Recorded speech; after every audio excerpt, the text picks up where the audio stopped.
Alors, Ça on a de plus en commence. plus de participants. Ça va, Roméo? Ouais, ça va. Ok. Alors, et donc il y a Sarah qui nous dit et coucou, salut Sarah. On a plein de gens qu'on peut reconnaître. On a Cathy, Martine, on a qui d'autre encore? Je vois Bon, on Bopa. dit bonjour à Sandra, bonjour à Thomas, bonjour à Bopa aussi. Hello les amis. Donc on attend encore un petit peu quelques minutes avant de commencer, Roméo. Ouais. Le Ok. temps que tout le monde Est-ce se que connecte. voilà, le temps que tout le monde se connecte, effectivement, hein, on a toujours quelques petites minutes de retard. Bonsoir à tous, bonsoir Jérôme. Alors, est-ce que vous pouvez nous dire si vous nous entendez bien, si vous avez une bonne qualité d'image, de son? Super, le son parfait. Merci Sarah. Sarah qui nous dit que nous sommes beaux. Ça fait plaisir. Merci. Oui, on t'entend. Salut Fred. Bon, pas mal de gens. On a des fans, je crois, Roméo, ce soir. Ah, on a perdu Roméo. Roméo revient. Je suis là. Ah, super. Paloma aussi. Ok. Donc, on a des gens de Paris, on a des gens de. Il y a des gens qui sont connectés ailleurs que Paris ou pas?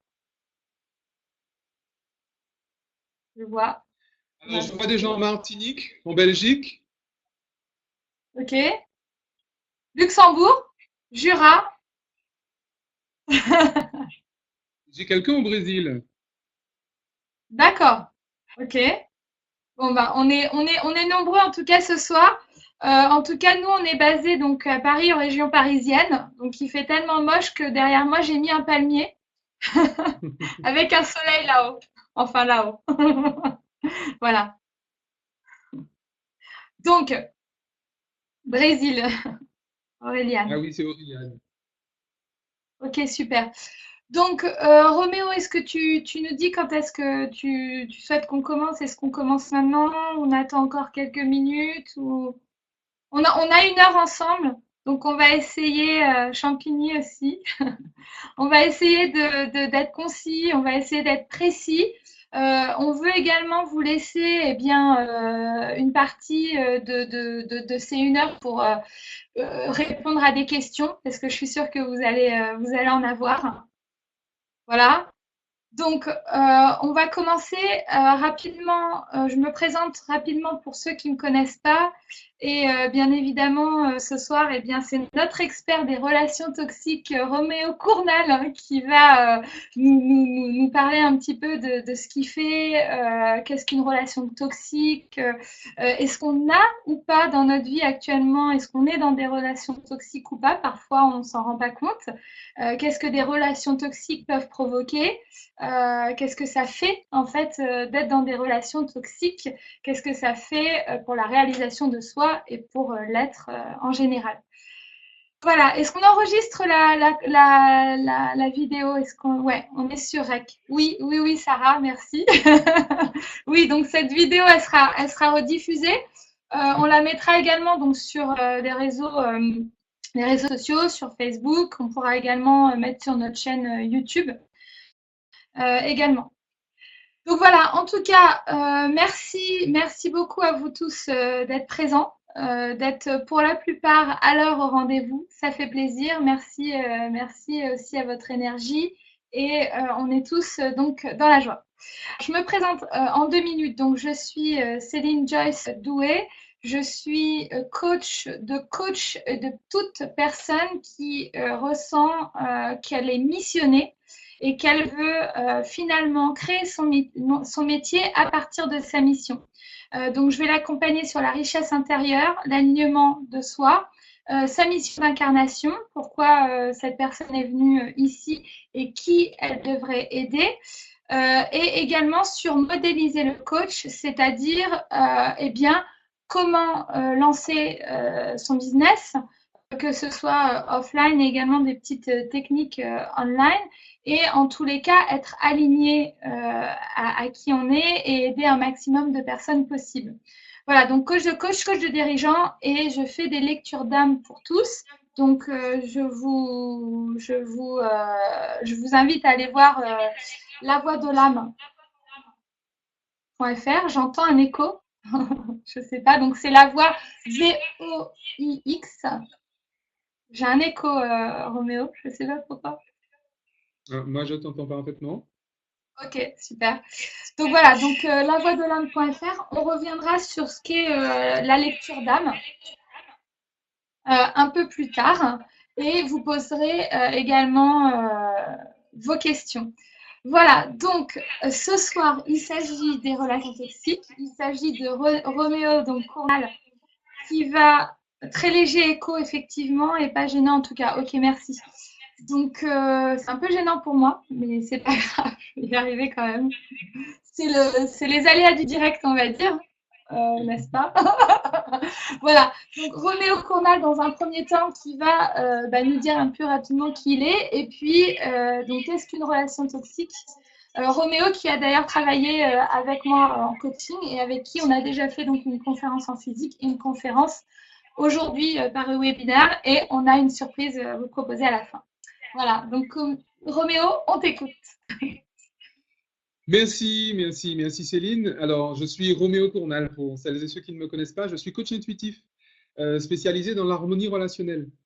J'aime à dire que j'accompagne l'individu sur le chemin qui mène à lui. Et en fait, depuis plusieurs années, près de 20 ans d'ailleurs, que j'accompagne et que j'écoute des personnes, j'ai découvert qu'en fait, être heureux, ça suppose justement de se découvrir, de s'exprimer et de se préférer soi-même en fait. J'en suis arrivé à cette spécialisation sur les relations interpersonnelles précisément parce que, en réalité, le bonheur, en fait, il vient de là. C'est un véritable enjeu. Je vais citer une étude qui a été menée par l'université de Harvard depuis 1938 et qui s'est terminée l'année dernière en 2015 et qui affirme que finalement, le facteur déterminant qui détermine donc la longévité, qui détermine le bonheur, qui détermine la santé et qui détermine même la mémoire d'avoir en toute sa tête, eh bien, figurez-vous que c'est la qualité des relations que l'on entretient avec son environnement. Donc, il s'agit véritablement de ça. L'enjeu est carrément là. Le bonheur, la longévité, la santé. Rien que ça. Et c'est donc là-dessus que je me suis aperçu que justement de la nécessité de ce que j'appelle la détox relationnelle. Et donc pour ça, on peut être amené à réparer du lien dans nos relations interpersonnelles. On peut être amené également à casser du lien et donc forcément à créer du lien, puisque une autre science qui est l'épigénétique nous dit qu'on est la moyenne des 5 personnes qu'on fréquente le plus. L'épigénétique nous dit qu'effectivement notre environnement modifie en fait une partie de notre ADN, une bonne partie de notre ADN. Donc l'enjeu est véritablement là. Alors deuxième chose pour introduire, c'est que je vais parler de relations toxiques. Je ne vais pas parler de personnes toxiques en fait. Je ne définis pas une personne toxique. Alors, la différence, c'est que dire qu'une personne est toxique, ce serait porter un jugement. Et en plus, porter un jugement normatif, un jugement de valeur. Tandis que si je pars du principe que c'est la relation qui est toxique, ça veut dire qu'on est dans un système, on est dans un schéma entretenu par au moins 2 personnes, puisque dans une relation, il y a un émetteur et il y a un récepteur. Donc, c'est la relation qui est toxique. Ça veut dire que la toxicité est entretenue par les 2 personnes. Donc, il n'y a pas un bon et un méchant, il n'y a pas un bourreau et une victime, il y a 2 personnes qui entretiennent une relation, la toxicité en fait de la relation. La toxicité, effectivement, c'est de l'énergie négative. Et justement, je vais commencer par définir finalement ce que j'appelle une relation toxique. La relation, à mon sens, est toxique quand elle contrarie et ou quand elle empêche finalement la réponse aux besoins fondamentaux. Alors, les besoins fondamentaux, Je vais mettre de côté, bien sûr, les besoins fondamentaux physiologiques, boire, manger, dormir, et je vais parler des besoins psychologiques, des besoins psychiques, qui sont tout aussi vitaux, hein, ce sont des besoins vitaux, vraiment. Alors, il existe plusieurs classifications de ces besoins, mais, mais ça fonctionne en fait pour toutes les classes. Donc, je vais choisir une classification qu'en général on connaît bien: besoin d'importance, besoin d'amour, besoin de sécurité, besoin de croissance, besoin de créativité. Ça fonctionne pour toutes les classifications que vous pourrez trouver dans différentes écoles. Donc, en fait, pour moi, une relation toxique va donc contrarier et empêcher la réponse à ses besoins. Donc, le besoin, j'ai envie de dire fondamental, c'est le besoin d'amour. Alors, le besoin d'amour, l'amour, on est fait de ça, on est fait par ça et on est fait pour ça. J'ai envie de dire, c'est ça notre condition humaine, c'est comme ça qu'on vient au monde et c'est ce qui nous maintient en vie. Et une relation, en fait, toxique est une relation qui va contrarier cet amour-là. Mais alors, l'amour, quand je parle de l'amour, je parle de l'amour inconditionnel, c'est-à-dire aimer quelqu'un parce qu'il existe, aimer quelqu'un parce qu'il est là. Je ne parle pas justement d'un amour conditionnel, puisque la relation, justement, t'a conditionné cet amour-là. Je t'aime si tu fais ça, je t'aime si tu dis ça, je t'aime si tu ne fais pas ça, je t'aime si tu ne dis pas ça. Là, on est déjà dans une toxicité. D'accord? Le deuxième besoin, qui est un besoin très important, vu que c'est le besoin d'importance, qu'on appelle aussi le besoin de reconnaissance, c'est un besoin que j'aime bien le mot considération, en fait. Ce besoin de considération est un besoin vraiment lui aussi vital. C'est-à-dire que nous autres êtres humains, on a besoin pour vivre d'être regardés, d'être considérés. Et je vais prendre un exemple que je prends souvent, qui est un exemple terrible, hein, qui est une expérimentation qui a été faite involontaire d'ailleurs, qui a été faite dans les camps de concentration lors de la Deuxième Guerre mondiale, où il y avait vous savez qu'il y avait des expériences qui étaient faites sur des bébés. Donc, il y a des bébés qui étaient stockés, j'ai envie de dire, dans des pièces. Alors, ces bébés étaient changés, ils étaient nourris, ils étaient entretenus, il n'y a aucun souci. Sauf qu'au bout de 3 jours, ils mouraient tous. Sauf le bébé qui était près de la porte. Alors, surprenant, pourquoi tous les bébés meurent et pas le bébé qui est près de la porte? Donc, ils ont, les Allemands, hein, en fait, les nazis, ils ont changé le bébé de place, ils ont mis un autre bébé près de la porte. Ils se sont aperçus que 3 jours après, le bébé qui avait été changé de place, comme tous les autres, il mourait. Et le nouveau bébé qui était près de la porte, il ne mourait pas. Donc, du coup, ils ont installé des caméras pour voir, mais au fait, pourquoi est-ce que le bébé de près de la porte ne mourait pas alors que les autres mouraient? Et ils étaient traités pareil, hein. Et en fait, ils se sont aperçus que la femme de ménage, qui nettoyait justement les locaux, faisait quelque chose qu'elle n'avait pas le droit de faire d'ailleurs. C'est-à-dire que déjà, elle chantonnait quand elle nettoyait les couloirs. Et quand elle arrivait près de la porte, elle ouvrait la porte, elle passait rapidement la tête et elle pouvait voir du coup le premier bébé qui était tout près de la porte. Et du coup, le premier bébé, lui aussi, le voyait. Et donc, elle lui faisait des petits guilis, des petits gazouillis comme ça. Et en fait, c'est ce qui faisait que ce bébé restait en vie. C'est un exemple vraiment pour illustrer que le besoin de considération, le besoin de reconnaissance est un besoin vital. Vraiment. On a tous besoin de ça. Par rapport à ça, la relation toxique est une relation dévalorisante, où en fait, la personne qui va donc entretenir, qui va intoxiquer finalement la relation, c'est quelqu'un qui justement va dévaloriser l'autre. Alors, je vais parler de toxiquer et d'intoxicant. Voilà. Donc, l'intoxicant va dévaloriser justement l'intoxiqué en lui faisant ben, sur son être lui-même. Et c'est là où, en fait, c'est particulier. C'est-à-dire que la personne qui sera la victime, entre guillemets, qui sera intoxiquée, va finalement ne pas se sentir exister. Et va de moins en moins se sentir exister, en tout cas, exister pour qui elle est. Autre besoin, le besoin de sécurité. Alors, le besoin de sécurité, bien sûr, tout le monde voit ce que c'est. La particularité, c'est qu'on parle de sécurité extérieure, mais on parle également de sécurité intérieure. Ce que j'ai découvert dans mes recherches et au fil des années, c'est que dans une relation toxique, la relation est insécurisante dans le fait où le simple fait d'entretenir cette relation peut mettre la personne en insécurité, mais ça peut être beaucoup plus subtil que ça. C'est-à-dire que l'insécurité, finalement, sera provoquée très sournoisement, dans ce sens où la personne, la victime, sera convaincue que finalement, en dehors de cette relation qu'elle a avec son bourreau, elle est en insécurité. C'est là où justement c'est complètement insécurisant et c'est très particulier. C'est que la victime va penser que si elle ne reste pas avec son bourreau, elle est en danger, tout simplement.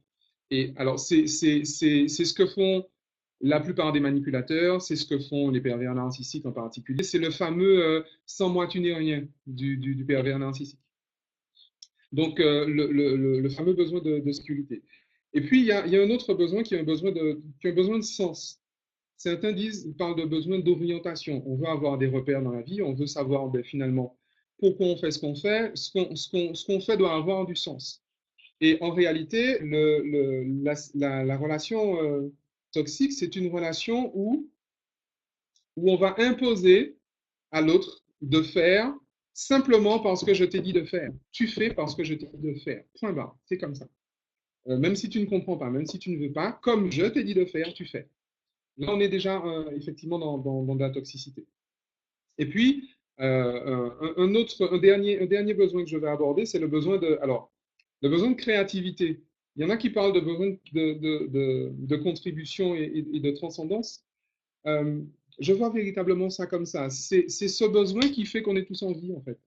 Le besoin de contribution, c'est ce qui donne envie aux gens de faire des enfants, de perpétuer la race. C'est ce qui donne envie d'élever les enfants. C'est ce qui donne envie d'éduquer. C'est ce qui donne envie à des coachs de faire des webinars. Mais c'est véritablement ce besoin de contribution. On a envie d'apporter à l'autre de quoi se construire lui-même. Et ça se crie également dans nos gènes. En ce sens où la relation toxique, à l'inverse, va contrarier justement cette créativité-là et va contrarier cette contribution-là. Et en fait,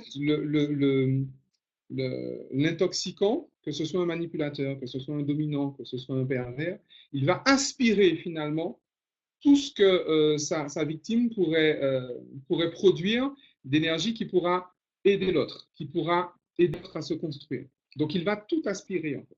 Il va véritablement se nourrir de l'énergie finalement de l'autre et de ce besoin d'aider, ce besoin de créer, ce besoin de contribuer en fait qu'aura sa victime. Donc en réalité, voilà, c'est comme ça que je définis une relation toxique. Une relation toxique est dévalorisante, elle est insécurisante, elle est, j'ai envie de dire, abandonnique, et elle fait perdre les repères, et elle fait surtout, elle met dans un contrôle. C'est comme ça que je définis une relation toxique. Alors, à quel moment est-ce qu'on est dans une relation toxique? On n'a pas besoin d'être aux prises avec un pervers narcissique pour se dire qu'on est dans une relation toxique. La toxicité, elle commence très très tôt. Je prends souvent l'exemple de la toxicité parentale, parce que je n'ai eu beaucoup à accompagner. Déjà, quand un parent dit à son enfant, écoute, dans ton choix de carrière, tu ne feras pas ce métier-là, tu feras celui-là, on est déjà dans de la toxicité. Alors, bien sûr, ça peut être dû à des peurs, justement, qu'aura ce parent, mais c'est ça précisément la toxicité. Ce que je veux bien que tout le monde comprenne, c'est qu'une relation est toxique et une personne est intoxicante quand elle va faire passer ses émotions négatives, elle va transmettre ses émotions négatives à l'autre. Donc le parent a peur pour son fils, pour sa progéniture, pour sa fille, et donc va transmettre finalement sa peur à son fils ou à sa fille. L'ami aura peur. Excuse-moi, Roméo. Oui. Est-ce que quand tu décris ça, c'est conscient ou c'est inconscient de la part du parent? Alors, le plus souvent, c'est inconscient. La plupart des cas que j'ai rencontrés sont complètement inconscients. Et c'est d'ailleurs la raison pour laquelle je transmets cette information-là, parce que dans l'éducation, Bien sûr, on se dit, mais je veux ce qu'il y a de bien pour mon fils, je veux ce qu'il y a de bien pour ma fille, évidemment. Mais Oui, j'imagine que le parent fait au mieux pour l'enfant.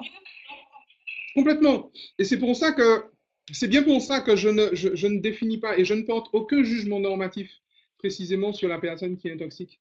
Je ne dis pas il est bon, il est méchant, je dis pas que c'est un salopard de première. Je dis simplement que dans la mécanique, dans le système, le parent qui va déjà contrarier l'expression justement de son enfant est déjà dans une toxicité avec cet enfant-là. Et justement, et le drame, c'est que souvent, ils n'en ont pas conscience, forcément. Souvent, ils n'en ont pas conscience. Et par rapport à ça,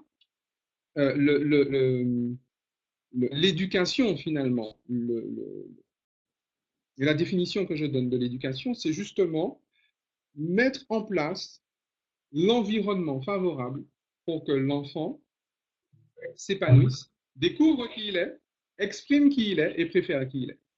En réalité, c'est ça, et la conclusion de tous mes travaux, ça, c'est que même dans la relation de couple, dans la relation professionnelle, dans la relation amicale, dans la relation sociale, une relation est non toxique, une relation est saine quand elle représente un environnement favorable à l'épanouissement personnel de chacun.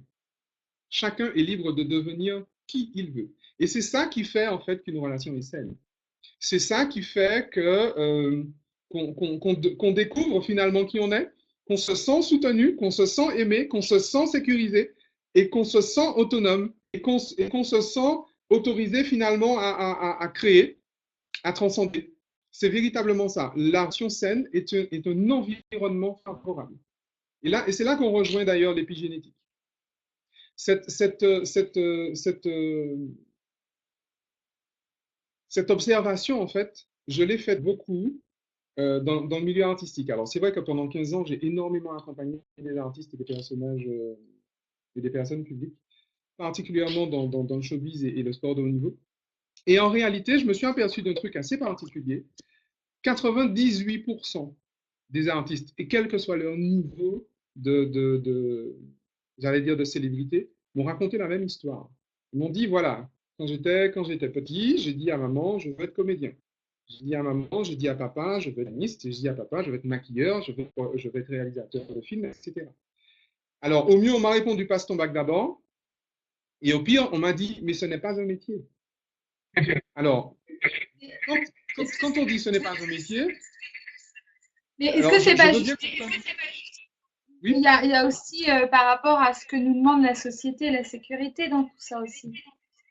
Ah, complètement. C'est justement par rapport à ces conditionnements extérieurs, à ce que dit justement la société. On dit, ouais, mais attends, la carrière artistique, c'est pas évident. Ouais, d'accord. Oui, mais la carrière sportive, ouais, mais non, mais d'ailleurs, c'est pas un métier. Il y a encore quelques années, j'entendais des gens dire, mais attends, c'est pas un métier. Être sportif, c'est pas un métier. Quand moi j'étais au collège, j'ai plein d'amis, de copains de classe à qui les parents ont dit, mais attends, mais non, mais tu vas faire du football, tu vas faire de l'athlétisme en hobby, mais c'est pas un métier. Alors aujourd'hui, fort heureusement, les choses ont évolué, mais pour bien faire comprendre ce que je veux dire, je pose une question. Imaginez-vous que la mère de Lionel Messi lui avait dit, écoute, tu ne feras pas de football dans ta vie. Tu seras pâtissier, tu seras ouvrier, tu seras, voilà, comme tout le monde, voilà, tu auras un métier normal. Qu'est-ce qu'il serait devenu? C'est la question que je pose. Qu'est-ce qu'il serait devenu? Si, prenez n'importe quel... Alors, on ne sait pas exactement, mais on sait qu'il n'aurait pas pu exprimer véritablement qui il est. Parce qu'on voit bien que c'est un génie. Alors, Sarah dit, il aurait passé son bac. Oui, certes, mais le bac ne l'aurait pas rendu heureux. Et c'est ça la particularité. En fait, dans ce que j'entends, excuse-moi, mais ce que j'entends, c'est que finalement, pour lui, c'était sa part de génie, il l'a ressenti. Et il a pu justement prendre le chemin de son être et pas de ce qu'on a cru qu'il était ou de ce qu'on a voulu faire de lui. Donc effectivement, Absolument. il a mis le doigt sur sa part de génie et il a pris le chemin de sa part de génie, ce qui fait que logiquement, Absolument. il est aligné et qu'il doit se sentir bien dans son être, tout simplement. Ben, vu les résultats qu'il a à l'extérieur, c'est que c'est vraiment ça. Et vu qu'on n'a pas l'impression qu'il va à la ruine quand il va au stade, c'est que c'est vraiment ce qu'il habite. Enfin, voilà, je veux dire, mais tous les footballeurs sont comme ça, hein, et tous les artistes également que j'ai accompagnés sont comme ça. Et alors, il y a quelque chose que je tiens absolument à dire aux personnes qui nous écoutent, c'est que toutes les personnes que j'ai accompagnées dans des relations toxiques, toutes, mais je n'ai pas une seule exception, donc toutes les personnes que j'ai accompagnées, que la toxicité soit professionnelle, qu'elle soit familiale, qu'elle soit affective, qu'elle soit sociale, toutes ces personnes-là ont été contrariées dans l'expression véritablement de leur être profond. Toutes. Elles ont absolument toutes connu ça. Elles ont toutes été contrariées. Elles ont toutes. Alors, certaines personnes ont, malgré tout, malgré l'absence de validation des parents, de l'environnement proche, de l'école ou quoi que ce soit, elles ont malgré tout forcé et elles ont eu un succès plus ou moins important, en tout cas plus ou moins durable. Et à un moment ou à un autre, tout s'est cassé la gueule. Et ces personnes-là, en fait, traînent un genre de culpabilité, finalement, d'avoir transgressé. Parce qu'on est tourneur-fraiseur dans ma famille depuis 23 générations, moi, j'ai décidé de ne pas être tourneur-fraiseur. Et en plus, pire encore, j'ai du succès dans ce que j'ai décidé de faire. Et beaucoup de personnes qui sont, et ça je le dis pour les artistes parce que je le connais, mais je l'ai vu dans d'autres cas aussi, hein. Beaucoup de personnes qui ont du succès et qui tout d'un coup ont une chute vertigineuse, cette chute est provoquée justement par la culpabilité d'avoir eu du succès dans la transgression de ce qu'on m'a dit de ne pas faire. On m'a interdit de devenir ça. Je le suis devenu quand même parce que l'appel de la vie était plus fort. Mais j'ai encore cette culpabilité d'avoir trahi ma famille, d'avoir trahi ma lignée, d'avoir trahi mes parents, d'avoir trahi mon clan.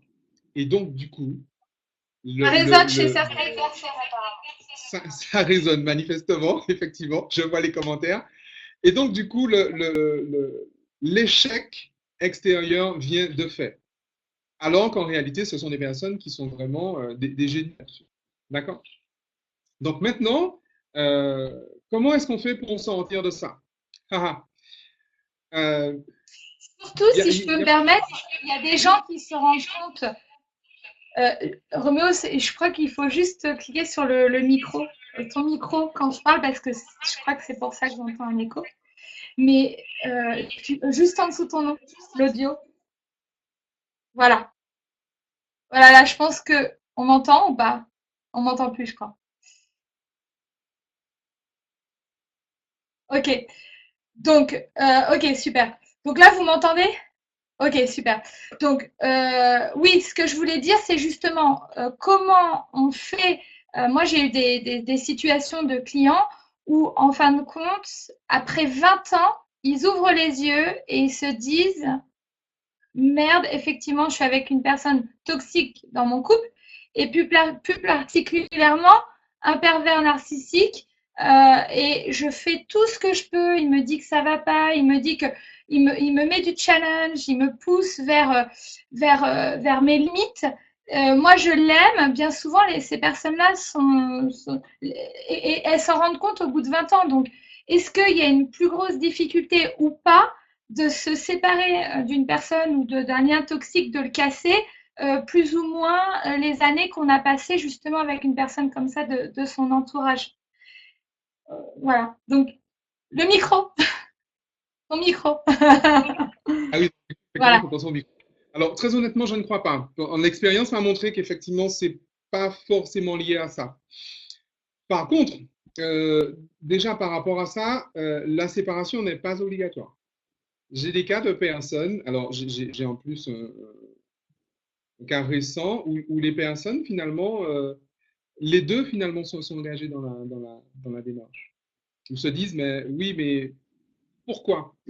Particulièrement, comme j'ai dit sur la vidéo que j'ai faite sur, sur le pervers narcissique, l'un et l'autre, euh, Roméo, ont le juste même rapidement, syndrome. excuse-moi. J'ai des gens, excuse-moi, je te coupe encore, mais juste, est-ce que tu pourrais nous redonner justement la définition du pervers narcissique? Oui, on parlait du pervers narcissique. Ce qui est intéressant dans la perversion narcissique, c'est que c'est vraiment la toxicité au bout du bout. Quand on a compris le schéma du pervers narcissique, on a compris justement toutes les relations toxiques, aussi légères soient-elles. D'accord? Le pervers narcissique, c'est... alors, j'emploie souvent un terme que j'emprunte à la botanique. Le pervers narcissique, c'est ce que j'appelle un parasite émotionnel. J'explique. C'est quelqu'un qui va véritablement se servir de l'autre pour exister. Il va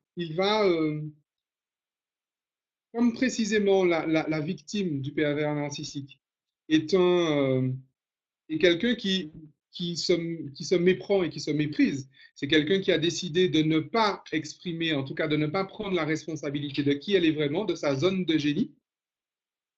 Eh bien, le pervers narcissique va venir, j'ai envie de dire, phagocyter, et il va prendre la responsabilité de la part de génie de sa victime. Donc c'est ça, la perversion narcissique, c'est véritablement ça. C'est une appropriation de la qualité intrinsèque de la victime. C'est vraiment un phagocytage. Maintenant, ce n'est pas, et c'est pour ça que c'est pervers, ce n'est pas pour détruire l'autre. Le pervers narcissique n'a aucune intention de détruire l'autre. Il a seulement l'intention de s'en nourrir. Alors, effectivement, le pervers narcissique a un gros souci à régler avec lui-même. Mais ce qui est intéressant, et ça peut être conscient ou inconscient, les deux se sont présentés à moi. Mais ce qui est intéressant et ce que j'ai remarqué en fait au fil des accompagnements et dans mes recherches, c'est que le pervers narcissique et sa victime souffrent, j'ai envie de dire, du même syndrome. Le syndrome de méprise de soi ou de mépris de soi. Si je repars dans mon exemple de l'enfant contrarié, l'enfant à qui on a dit, écoute, non, écoute, chanteur, c'est pas un métier, non, tu ne seras pas chanteur. Malgré tout, l'appel de la vie étant tellement fort et le génie étant tellement fort que finalement, l'enfant n'a pas pu faire autre chose que ça, parce que voilà, c'est qui elle est. Et cette personne-là, malgré tout, pour justement extérioriser ce qu'un confrère qui s'appelle Moussa Nabati appelle la dépression infantile précoce, va extérioriser ce trait de caractère, ce trait de génie chez elle. Et en fait, je prends l'exemple de la chanteuse, parce que je pense à un exemple en particulier.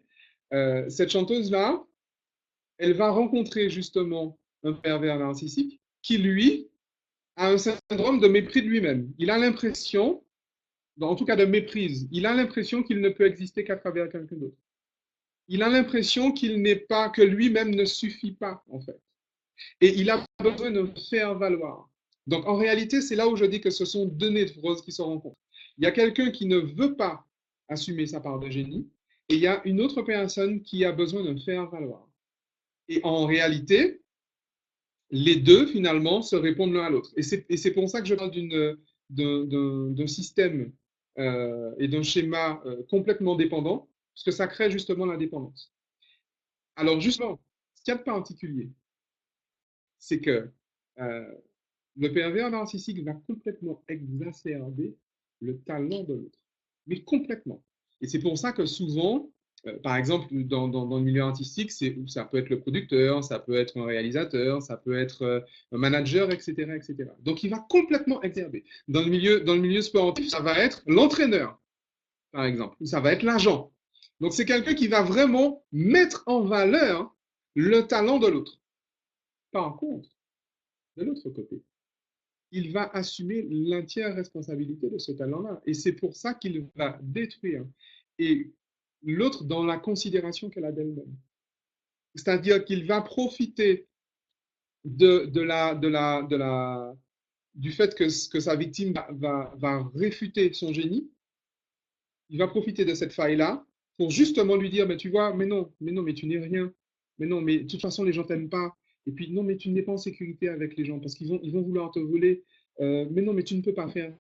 Et c'est là qu'on en arrive au fameux, de toute façon, sans moi, tu n'es rien. Parce que c'est moi qui te fais exister. Mais le pervers lui-même tout comme dit Sarah, a besoin de sa victime pour exister. Et c'est pour ça qu'il ne le lâche pas. Et c'est pour ça que quand il y a prise de conscience et quand il y a décision de séparation, c'est pour ça que les divorces sont extrêmement douloureux, extrêmement difficiles et si longs souvent. C'est pour ça que des personnes dans la vie professionnelle, ça se traduit en burn-out, ça se traduit en longue maladie. Et c'est pour ça que, curieusement, vous avez par exemple un supérieur hiérarchique qui sera dans une domination, dans une perversion narcissique avec un subalterne. Le subalterne, lui, va demander sa mutation, il va demander à partir, il va demander un congé, il va vouloir quitter, il va demander une rupture conventionnelle ou quoi que ce soit, mais à aucun moment le pervers ne va le laisser partir parce qu'il en a besoin. C'est ça la particularité. Donc, quand on a compris en fait ce schéma-là, qui encore une fois est un schéma extrême, c'est le bout du bout de la relation toxique, en réalité, on comprend toutes les autres relations. Alors, Donc, je sais que je t'ai coupé un moment, Roméo, quand tu allais dire justement comment on se sort, parce que je regarde aussi par rapport au timing et ça serait bien un petit peu qu'on puisse répondre également à des questions s'il y en a. Donc, tu allais justement nous dire tout à l'heure, avant qu'on dévie un peu dans une particularité d'un lien toxique avec un pervers narcissique. Alors, dis-nous justement ce que tu souhaitais nous dire sur comment on fait pour sortir un peu de tout ça. alors, pour en sortir à un niveau, j'ai envie de dire purement physique, je recommande vraiment d'en parler le moins possible.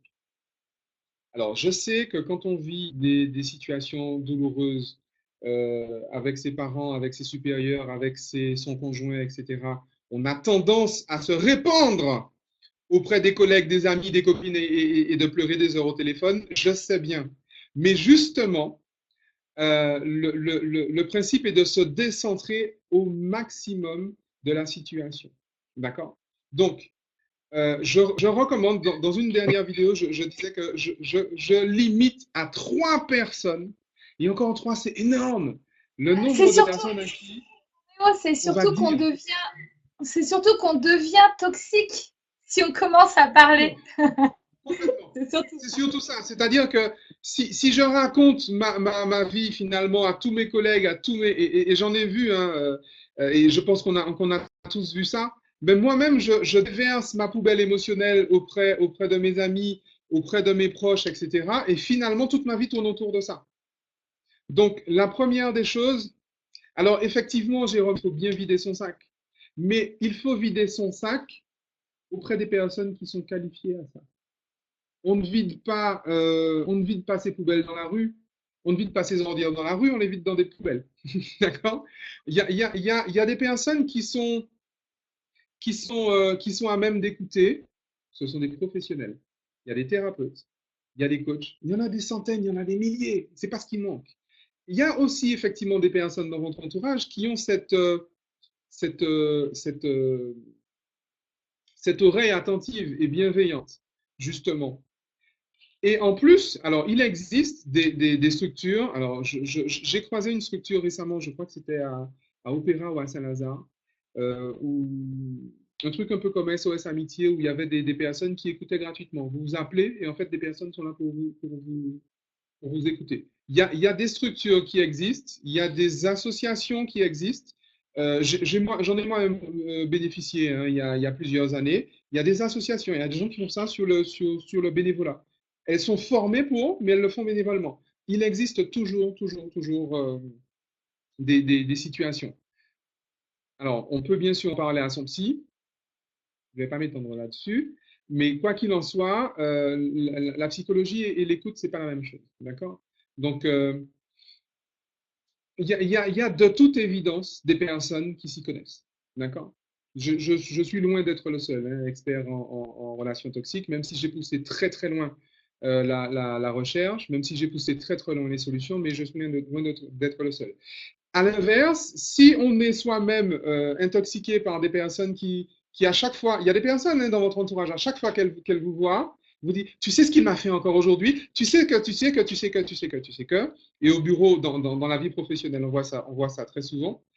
C'est votre, j'ai envie de dire, votre devoir d'ami de décentrer la personne qui vous est proche de son problème. Il dit, écoute, je sais que tu as des soucis, mais allons faire autre chose. On va prendre un café, on va au cinéma, on va au théâtre, on fait un truc, on va courir, on va faire du sport ensemble, on va danser, on va se décentrer de ça. Très important au niveau physique de se décentrer, ne serait-ce que dans le temps, de se décentrer de son problème. Parce que la situation n'est pas votre vie. D'accord? Il ne faut pas que ça le devienne. Et par principe, et là les neurosciences l'ont montré, plus vous parlez d'un problème, plus vous le faites exister. D'accord? Donc, comment on fait également pour en sortir? On en parle donc à des professionnels, on n'en parle pas à tout le monde, on en parle à très peu de gens autour de soi, et aussi on en parle à la personne concernée.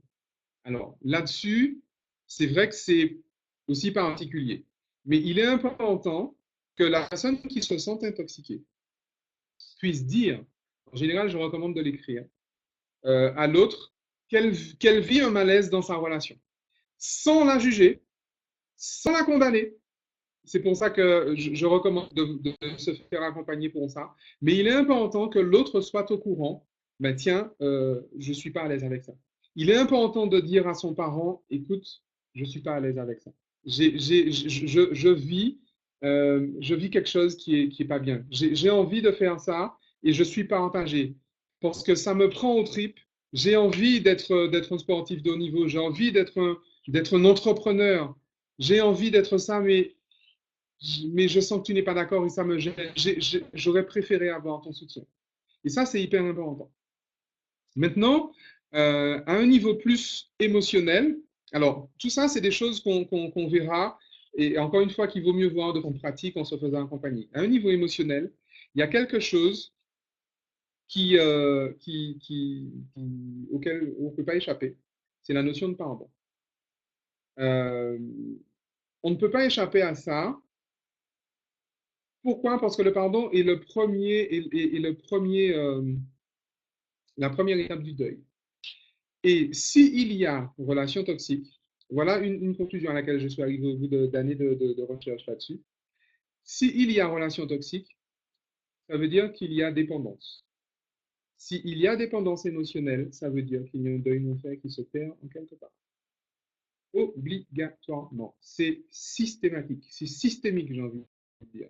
S'il y a une dépendance affective, s'il y a une relation toxique, il y a un deuil non fait. Donc, il y a effectivement ce genre de choses-là.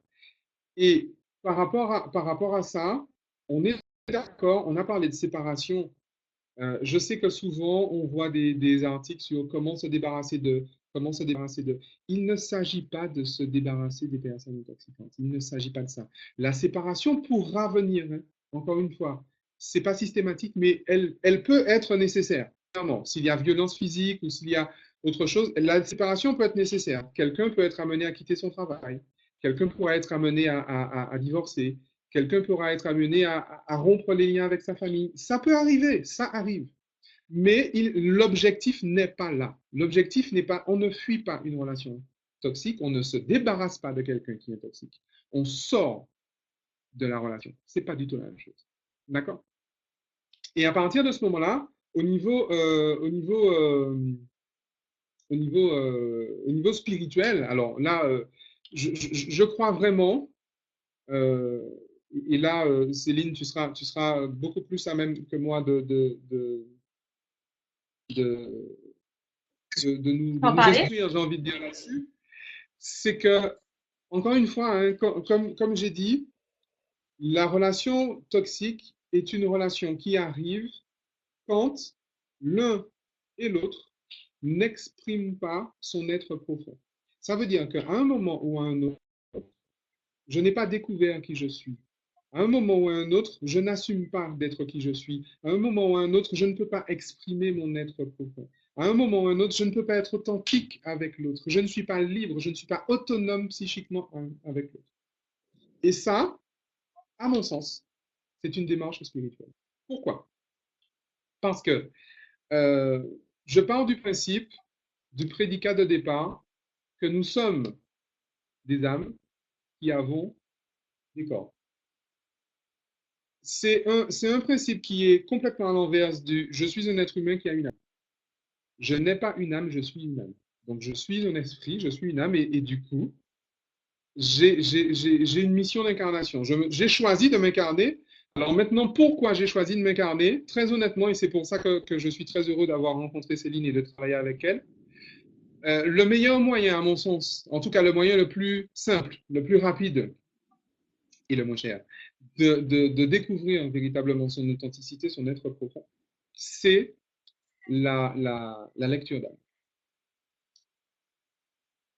Je suppose que tu es d'accord avec moi, Céline. Ah oui, tout à fait. Oui, alors je vais dire deux mots. Je veux juste qu'on fasse attention au timing, puisque donc il nous reste un quart d'heure ensemble. Donc Mhm. effectivement, donc j'entends Céline via Skype. Bon. Alors oui, justement, donc moi j'ai juste fait le chemin d'être sur un chemin qui n'était pas forcément le mien. En tout cas, j'avais pris une voie qui était du business international, directrice des ventes, e-commerce pendant 7 ans, etc. Je n'avais pas forcément mis le doigt sur mon potentiel, sur mon génie. Aujourd'hui, effectivement, j'ai décidé, je suis tombée également sur des pervers narcissiques, hein, puisque forcément le diamant était caché et je ne savais pas qu'il y avait ce diamant-là au fond de moi. Et en travaillant sur moi, j'ai accepté ma personnalité de plus en plus. Et effectivement, ma zone de génie, c'est les perceptions extrasensorielles. Donc j'ai décidé de dire aux gens, eh bien voilà, on peut avoir fait un master, être marketing, business, accompagner des gens au succès, tout en étant tourné vers l'humain, transformer des gens, tout en, on va dire, être connecté. Donc connecté, moi je vais dire connecté à une source de lumière. Je n'ai pas envie d'établir de mots, de concepts préétablis, voilà. Moi je sais juste que je suis très guidée aujourd'hui. Je suis guidée bien, pour rencontrer des gens et leur parler sans masque, leur parler sans filtre et aller chercher au fond de leur être. Donc en fait, pourquoi Roméo dit que ça coûte pas cher comme moyen? Alors ça dépend hein, pour chacun.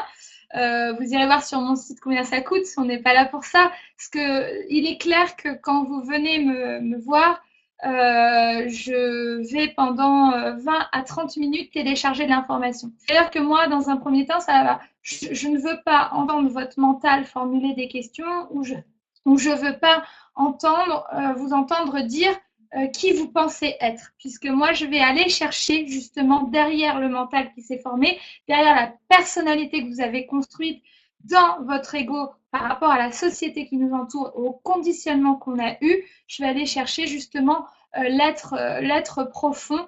Et pour certaines personnes, donc ça va être le caractère, je vais mettre le doigt sur la zone de génie, je vais mettre le doigt également sur ce qui va pas, la création de la joie, etc. Mais également pour certaines personnes, eh bien, parler de leur être profond et de leur mission, qu'est-ce qu'ils sont venus faire ici, et une confirmation de qui vous êtes, ce que vous faites. Il y a beaucoup de gens qui viennent dans mes séances et qui me disent mais ça je le savais, ou ma petite voix me le disait, mais ils ne voulaient pas y croire. Ils ne voulaient pas croire qu'ils étaient des bonnes personnes, ils ne voulaient pas croire qu'ils étaient capables, ils ne voulaient pas croire qu'ils avaient cette zone de génie en eux qu'ils n'ont pas encore exploité, et jamais trop tard pour l'exploiter. Moi j'ai fait un changement de vie radical à 33 ans. Aujourd'hui, j'ai des gens que je coach qui ont 64 ans. Donc, comme je dis, il n'est jamais trop tard.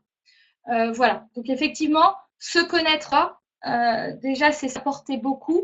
Une fois que j'ai plus peur de moi, j'ai plus peur des autres également. Et se connaître soi, c'est de savoir poser un cadre avec les autres, connaître ses limites et de se dire, eh ben, finalement, j'ai quelque chose, je vaux quelque chose, je me donne de la valeur et je ne vais pas donner cette valeur ou cette pierre que je suis, ce diamant que je suis à n'importe qui va en faire n'importe quoi. Voilà. Donc, effectivement, se connaître est important. Je vois qu'on a des questions en même temps, donc j'essaie également de regarder un petit peu les Alors questions. justement pour l'aspect pratique, ce qu'on va justement introduire, c'est que On propose aux personnes, alors déjà, dans un premier temps, aux personnes qui sont sur Paris, après on fera le tour de France et le tour du monde avec ça, mais Why on not? I propose speak des English. choses… Ah, so do I, so do I. On propose un atelier justement où on va voir des aspects pratiques. Alors, je vois plein de questions dans le chat et on va C'est précisément ça. répondre à ces questions-là de façon très, très pratique, tant au niveau physique qu'au niveau physiologique, sur comment en parler, à qui en parler, etc. Sur l'aspect également émotionnel, euh, comment faire une démarche de pardon, une vraie, pas un pardon religieux, une vraie démarche de pardon. Et justement, comment est-ce qu'on peut, alors je l'ai là aussi, comment est-ce qu'on peut déclencher justement des déclics? Parce qu'on peut être en contact avec des personnes qui sont dans des relations toxiques et leur dire, écoute, peut-être qu'il serait intéressant que tu fasses suivre, je connais quelqu'un, regarde cette vidéo, écoute ça, va sur ce site, va sur La Voix de l'âme, va sur orforma.com, regarde et puis tu me diras ce que tu en penses. Et on fera En fait, oui. ouais, on fera, vas-y, excuse-moi, je t'ai coupé. On fera donc justement avec toi l'aspect justement également spirituel, comment finalement se découvrir soi. Et d'un point de vue purement pratique, vraiment pratique. Donc là, en ce qui concerne donc notre intervention à tous les deux ce soir, c'est déjà dans un premier temps, effectivement, donc de parler, de rappeler les concepts, de rappeler l'importance d'être soi, etc. Et clairement, on est assez pragmatique. Pour les gens qui me connaissent, moi j'aime bien le résultat. Roméo, c'est une personne de résultat aussi. Donc, on organise effectivement un séminaire le samedi 19 mars. Pour tous les gens qui ont participé ce soir, on estime que vous nous avez soutenus, vous êtes présents. Donc, on fait un prix de 97 € pour toute la journée de 10h à 18h. Et donc, on rentrera dans les détails, on rentrera dans les différentes phases de comment me séparer. On fera du cas par cas. Roméo, si tu veux un petit peu parler du détail de ta structure, et moi je reviendrai également sur mes principes et comment je vais travailler avec toi, avec le groupe, et également travailler sur, je voyais plein de questions par rapport au déclic. Les lectures d'âme sont des réelles prises de conscience. Je pense que parmi vous, certains sur le chat ont déjà vécu ça. Roméo lui-même a vécu ça également. Et il y a des vraies prises de conscience. Et ça sera également l'objectif ensemble de créer des déclics, énormément de déclics par le canal, la médiumnité et par la lecture d'âme. Mais Roméo, si tu peux nous décrire un petit peu plus les parties du séminaire. Alors, dans la partie physique, justement, on va voir, donc je l'ai dit, à qui en parler, comment en parler, à qui ne pas en parler. On va voir également quelque chose des choses vraiment pratiques. Prendre l'habitude de faire des choses qui mettent en joie. S'il y a des personnes qui aiment danser, prendre l'habitude d'aller danser. S'il y a des personnes qui aiment faire la cuisine, ben, prendre l'habitude de faire la cuisine. Véritablement, faire des choses pratiques, hein, hyper pragmatiques, qui vont prendre l'habitude qui vont donner l'habitude au système nerveux d'être dans une émotion de joie. Et là, on est vraiment dans du physiologique parce qu'il s'agit vraiment de la biochimie du corps. Prendre l'habitude de libérer des neuropeptides qui font que je me sens bien. Malgré la situation que je vis, ben, je me sens bien. Ça veut dire que ma vie, c'est aussi la joie. D'accord? Au niveau, il y a un aspect sur lequel je vais énormément insister. J'en ai parlé au niveau émotionnel. La démarche de pardon et la démarche de deuil. Je vais utiliser des techniques de thérapie brève. Je vais utiliser le GTS. Je vais utiliser également Ho'oponopono, la démarche Ho'oponopono que j'ai adaptée, qui est une démarche extrêmement pratique. Extrêmement. Donc, à la rigueur, je peux vous donner en 30 secondes quelques phrases Ho'oponopono. Comme ça, si vous revoyez Je suis désolée, Roméo, je suis désolée, on a que 6 minutes. On est à 7 minutes à la fin, donc voilà. Et on voulait répondre à quelques questions Donc, allez-y, posez autant de questions. On va essayer de répondre en quelque sorte à vos questions le plus rapidement possible.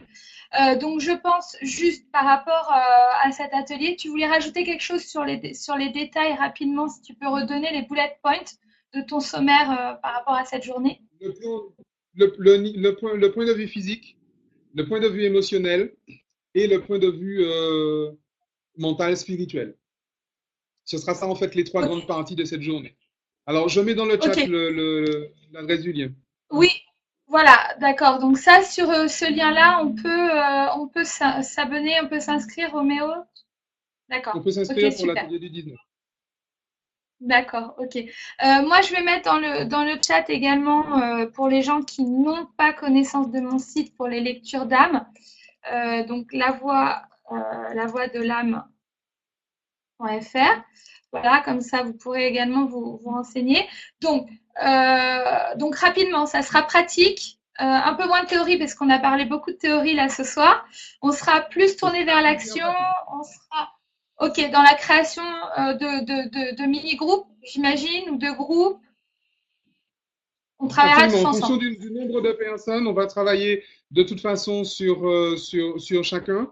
Ce qu'il faut retenir, c'est que chaque personne qui viendra là aura des avancées concrètes. Il se sera passé quelque chose à cet atelier. Il y a un avant et un après, de toute évidence. Ça, je vous le garantis. OK. Ok, donc en ce qui me concerne, moi, par rapport à ce que je vais vous proposer lors de cet atelier, donc moi, mon but, eh bien, c'est effectivement d'accompagner également Roméo dans toute cette journée, faire en sorte que tout le monde participe.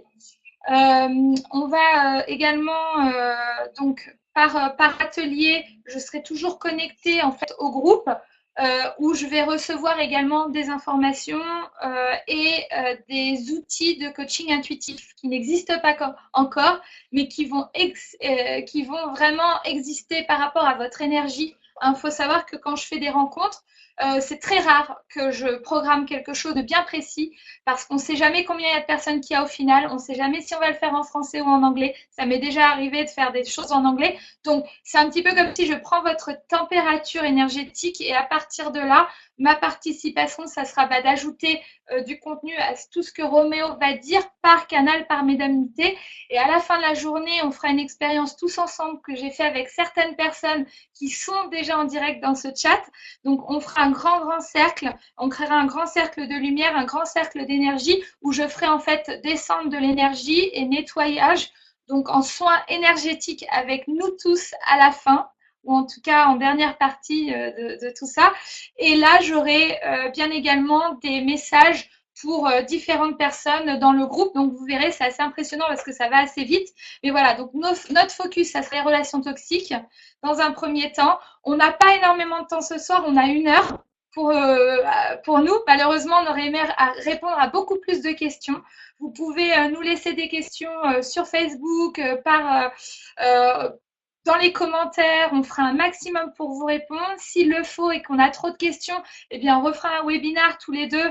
On aura le temps de refaire un webinaire d'une demi-heure ou d'1 heure avant encore le séminaire, si vraiment il y a énormément de questions. On vous invite à aller sur notre site. On vous remercie encore 1000 fois d'avoir été là, de nous avoir suivis ce soir. Voilà. Roméo, tu veux dire quelque chose parce que ça va couper dans 2 minutes. À bientôt. Merci, merci à tous d'avoir été là et effectivement à bientôt. Et vraiment, mon message, découvrir, devenir, exprimer et choisir, préférer qui on est vraiment. C'est ça qui rend heureux, c'est la seule chose qui rend heureux. C'est pour ça que je fais ce métier. Excellent, excellent. Je pose toujours la question aux gens que je coach, aux gens qui viennent dans les lectures d'âme. C'est la première chose, et je te pose la question quand je te regarde, c'est comment tu crées de la joie. C'est la première chose. Ce que je dis tout le temps, c'est une voiture, si vous voulez partir de Paris à Marseille, il faut mettre du carburant dedans, sinon vous allez nulle part. Un être humain, c'est un véhicule corporel avec une âme, un esprit, une mission d'incarnation. Si vous voulez faire quelque chose ou aller quelque part, c'est en vous mettant dans l'action qu'il faudra, que vous allez créer tout un tas de choses et rencontrer des gens. Donc, mon carburant de mon véhicule corporel, c'est quoi? c'est la joie. Et comment je crée de la joie, même s'il y a des factures, même s'il y a les enfants, même s'il y a du boulot, etc., eh bien, je me ressens et je fais les activités qui me font sourire. Voilà. Donc, pour moi, c'est le chant, Roméo. Le chant, les voyages, le poker, il y a plein de choses. Pour moi, c'est la danse, c'est danser. J'adore danser. Les danses à Voilà. deux en particulier et les amis et voilà. Et une bonne rigolade, une Super. bonne couscoussière. Exactement. Une bonne rigolade, une bonne couscoussière. Passer du temps avec des gens qui nous nourrissent, avec des gens qu'on aime, avec des gens qui nous font du bien, avec des gens qui sont positifs, avec des gens qui nous encouragent à être qui on est au fond. Voilà. On vous embrasse tous très très fort. On vous dit à très vite. On a encore quelques minutes. Gros bisous à tous. À bientôt. Ciao. Bye bye. Merci à vous. Merci beaucoup. Merci. Bye bye.